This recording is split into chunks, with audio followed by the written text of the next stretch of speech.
Nahmaduhu wa nusalli wa nusallimu ala rasulihil karim, amma ba'du. Allah subhanahu wa ta'ala telah memilih umat ini sebagai pewaris kerja para nabi. Usaha ini adalah usaha atas hidayah. Nur hidayah akan didapatkan dengan amalan yang berasas pada sifat yakin, cara sunnah dan ikhlas. Barang siapa yang merasa telah dipilih untuk usaha ini, maka hendaknya mengikuti cara dan tertib Rasulullah SAW. Beliau berpikir seluruh alam dan menjadikan alam di hadapannya, karena beliau diutus untuk seluruh alam. Wa ma arsalnaka illa kafatan linnas basyira wa nadhira. Beliau sallallahu alaihi wasallam diutus untuk seluruh alam dan rahmat bagi seluruh alam. Oleh karena itu, saudara-saudara, maka peningkatan usaha dan gerak akan membentuk suasana. Tujuan daripada usaha ini adalah bagaimana merubah yakin yang sempurna kepada Allah Subhanahu wa ta'ala. Proses tercapainya kebahagiaan, kesuksesan, mujahadah, mencari hidayah Allah Subhanahu wa ta'ala dalam beramal. Kebahagiaan dan kesuksesan yang hakiki akan dicapai.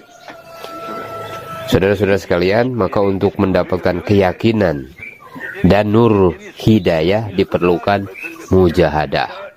Lelah-lelah, capek-capek di jalan Allah Subhanahu wa ta'ala. Segala amal tanpa sifat yakin, sunnah dan ikhlas tidak akan menghasilkan nur hidayah. Tanpa nur hidayah, amal tidak mampu menyelesaikan masalah. Tanpa nur hidayah, amal tidak mampu menyelesaikan masalah. Seberapa banyak amal yang dikerjakan tidak mampu menyelesaikan masalah, karena amalnya tidak ada nur hidayah. Allahu Akbar. Setiap amal di dalam usaha ini menghasilkan nur hidayah.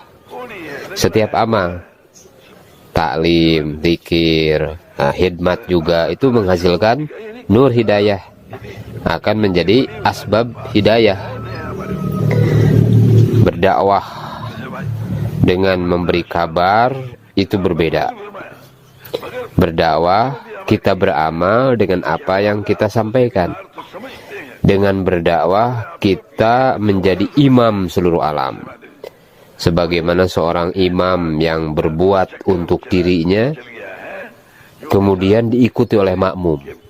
Dia ruku bukan untuk makmum saja, tapi juga untuk dirinya.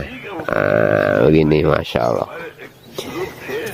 Maka kita lagi dan lagi ucapkan dan dengarkan dakwah, lagi dan lagi, sampai berkesan di dalam hati. Dengan diulang-ulang, maka Allah Subhanahu wa ta'ala akan memberikan taufik untuk beramal. Jadi usaha ini bukan sekedar bayan dan targib-targibnya, melainkan sudahkah kita beramal untuk mengamalkannya. Maka kita harus banyak menangis kepada Allah Subhanahu wa ta'ala. Menangis kepada Allah Subhanahu wa ta'ala agar kita diberi taufik oleh Allah Subhanahu wa ta'ala di dalam usaha ini. Nabi SAW tidak henti-hentinya menangis. Tuh, jadi ini kekuatan dakwahnya, menangis kepada Allah, berdoa kepada Allah sampai beliau dikabulkan.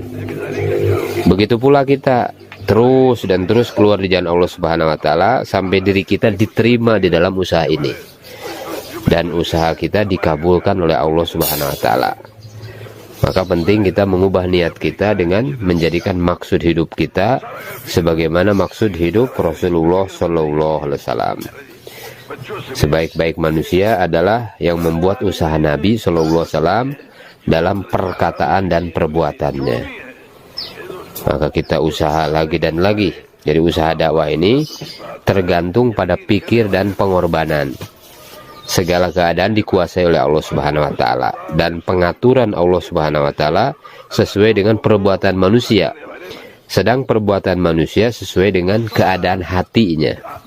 Hati manusia ini hanya akan menjadi baik dengan nur hidayah yang disebabkan dan diusahakan dengan tawajuh kepada Allah Subhanahu wa Ta'ala. Suatu amal akan menjadi amal yang mujahadah bila berjalan di atas yakin yang betul. Ruh dan jasad manusia seumpama dua pegulat yang sedang bertarung.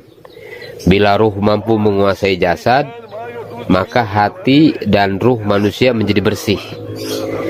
Jadi ruh dan jasad itu seperti dua pegulat, bertarung terus. Nah, kalau ruhnya menguasai jasadnya, maka hati dan ruh manusia menjadi bersih. Jadi kebersihan hati itu karena ruhnya mampu menguasai jasad. Masya Allah. Jasad kuat karena makanan, ruh kuat karena amalan. Untuk itulah kita perlu hidupkan perintah-perintah Allah Subhanahu wa Ta'ala dan sunnah Nabi Sallallahu Alaihi Wasallam dalam 24 jam. Amalan akan kuat bila hati dipenuhi oleh kebesaran Allah Subhanahu wa Ta'ala. Maulana Yusuf rahmatullahi alaih berkata, keempat khalifah Rasulullah Sallallahu Alaihi Wasallam tadinya adalah para pedagang, tetapi perdagangan mereka tidak melalaikan dan menghalangi mereka untuk mengikuti sunnah Nabi Sallallahu Alaihi Wasallam. Tetapi perdagangan mereka tidak melalaikan dan tidak menghalangi mereka mengikuti sunnah Nabi Sallallahu Alaihi Wasallam. Semua itu adalah hasil tarbiyah Nabi Sallallahu Alaihi Wasallam di masjid. Jadi tarbiyahnya di masjid, bukan di pasar atau di kebun. Nah, oleh karena itu kita penuhi hati kita dengan kebesaran Allah. Bagaimana caranya? Dakwah lagi dan lagi. Setiap hari insya Allah